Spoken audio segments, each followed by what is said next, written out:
क्या आप जानना चाहते हैं कि बिहार विधानसभा चुनाव से पहले मुख्यमंत्री नीतीश कुमार ने जो बड़ा ऐलान किया है, उससे आपके खाते में पैसा कैसे आएगा?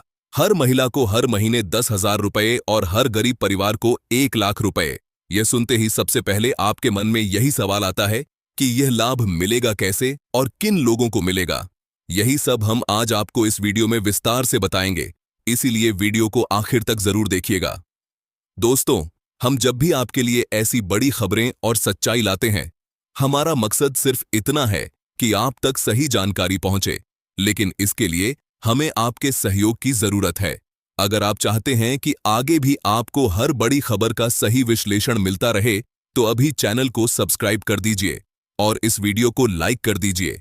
ये आपका छोटा सा कदम हमें और मजबूती देता है। अब बात करते हैं योजना के असली पहलुओं की। नीतीश कुमार ने साफ कहा है कि महिलाओं के बैंक खाते में सीधे 10,000 रुपए भेजे जाएंगे। ये पैसा नकद या बिचौलियों के जरिए नहीं, बल्कि सीधे डीबीटी से पहुंचेगा। यानी आपके आधार और बैंक खाते का लिंक होना जरूरी है। गरीब परिवारों के लिए जो 1 लाख रुपए की सहायता राशि है, वह भी सीधे खाते में आएगी। सोचिए, अगर हर महीने 10,000 रुपए घर की महिला को मिलने लगे, तो घर की तस्वीर कैसे बदलेगी। बच्चों की पढ़ाई हो, घर का राशन हो, दवाइयां हो या त्योहारों की तैयारी, सब आसान हो जाएगा। यही कारण है कि यह ऐलान सुनते ही महिलाएं सबसे ज्यादा खुश हैं। लेकिन यहां एक बात और जरूरी है, बिहार का बजट इस योजना को झेल पाएगा या नहीं, यह बड़ा सवाल है। विपक्ष कह रहा है कि यह सिर्फ चुनावी जुमला है। सरकार कह रही है कि यह सामाजिक क्रांति है। कौन सच बोल रहा है, यह तो वक्त बताएगा। दोस्तों, अब आपसे एक और छोटी सी गुजारिश है। अगर आप भी मानते हैं कि जनता को हर ऐलान की सच्चाई जाननी चाहिए, तो इस वीडियो को ज्यादा से ज्यादा शेयर करिए, ताकि हर कोई समझ सके कि चुनाव में नेताओं के वादे कितने बड़े और कितने कठिन होते हैं। और अगर आपके मन में भी कोई सवाल है, तो नीचे कमेंट बॉक्स में जरूर लिखें। नीतीश कुमार के इस ऐलान ने महिलाओं के दिलों में उम्मीद जगा दी है। गांव की महिलाएं कह रही हैं कि अब उन्हें पति या घर के बड़े बुजुर्गों पर निर्भर नहीं रहना पड़ेगा। 10,000 रुपए हर महीने का मतलब है कि बच्चों की पढ़ाई में कोई रुकावट नहीं होगी। दवा, कपड़े और घर का खर्च आसानी से निकलेगा। कुछ महिलाएं तो यहां तक कह रही हैं कि वे इस पैसे से बकरियां पालेंगी, छोटे मोटे कारोबार शुरू करेंगी और आत्मनिर्भर बनेंगी। दोस्तों, ये खबर जितनी बड़ी है, उतनी ही जिम्मेदारी हमारी भी है कि हम इसकी सच्चाई आपको दिखाएं। अगर आप चाहते हैं कि इस तरह की खबरें बिना किसी दबाव के आप तक पहुंचती रहें, तो अभी इस चैनल को सब्सक्राइब कीजिए और वीडियो को लाइक कर दीजिए। आपका यह छोटा सा कदम हमें ताकत देता है, ताकि हम आपके लिए सच लाते रहें।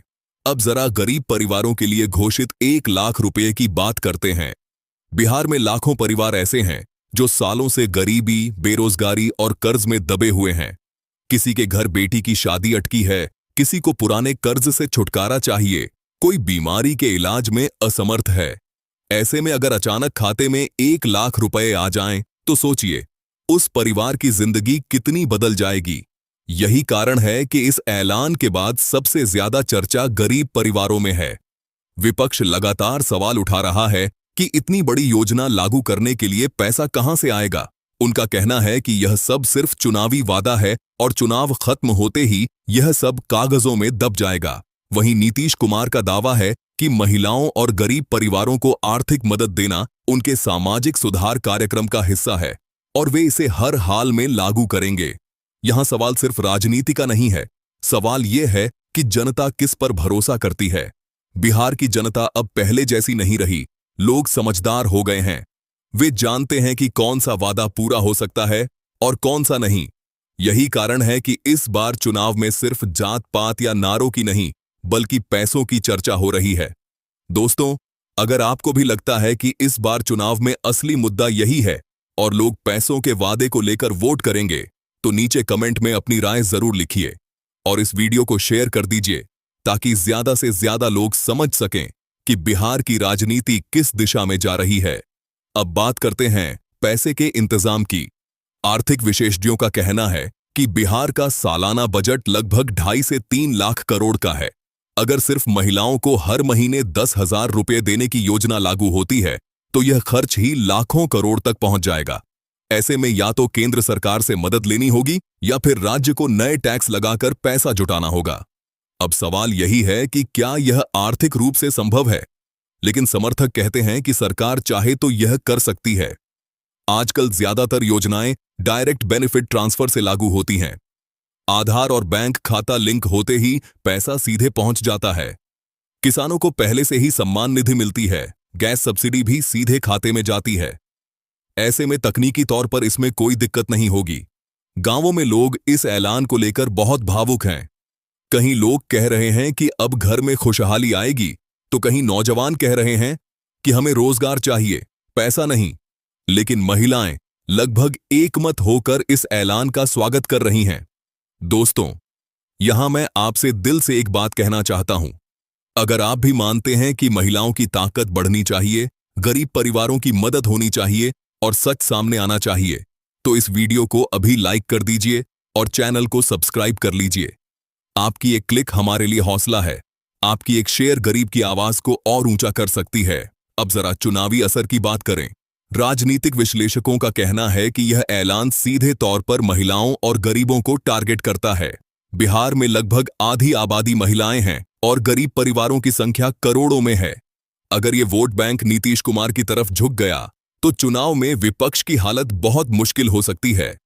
हालांकि विपक्ष का मानना है कि लोग इस बार सिर्फ पैसों से नहीं बहकेंगे। युवाओं में बेरोजगारी का गुस्सा है, छात्रों में शिक्षा व्यवस्था को लेकर नाराजगी है और आम आदमी में महंगाई को लेकर चिंता है।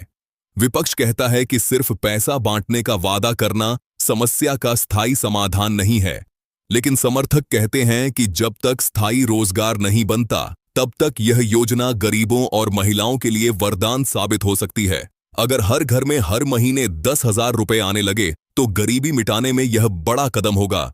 दोस्तों, आपसे एक और निवेदन है। अगर आप चाहते हैं कि इस मुद्दे पर पूरे बिहार की आवाज उठे और हर आदमी को सच्चाई पता चले, तो इस वीडियो को अभी शेयर कीजिए। और हां, सब्सक्राइब करना मत भूलिए, क्योंकि आगे भी हम हर ऐलान की असली तस्वीर आपके सामने लाएंगे।